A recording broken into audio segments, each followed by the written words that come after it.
I see what we've got is we're really going to start looking at what makes up the architecture, what is what we want to see. And there's really only two things, and Mr. Halverson brought it up in the meeting.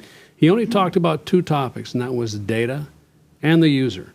The rest are enablers. Okay, mobile endpoint devices enabled, the network to transport is enabled, but we're really only talking about having data to the user at the point of execution. He talked about his new POE, so he wants to talk about having that information available for that person to make it there.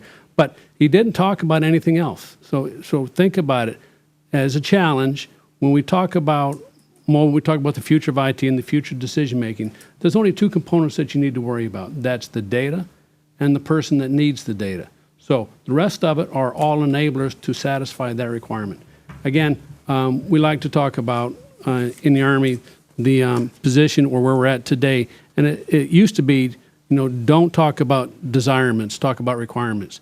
But the fallacy to that is most of the time what you ask for, what you want today becomes your requirements tomorrow. So don't ignore the guy that wants those desirements, that wants those things that really aren't business requirements because they change. Yeah. Why did he ask for it? Mm-hmm. So take the time as an IT expert, as a mobility expert, to look at what those requirements or what he's asking for in reality. He may want, and a great example to use is buy a new car, okay?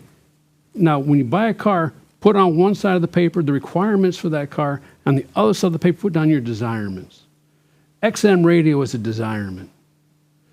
18-inch wheels are a desirement.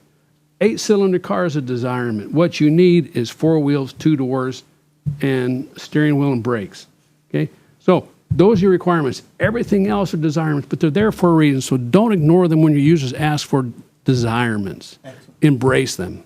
Excellent.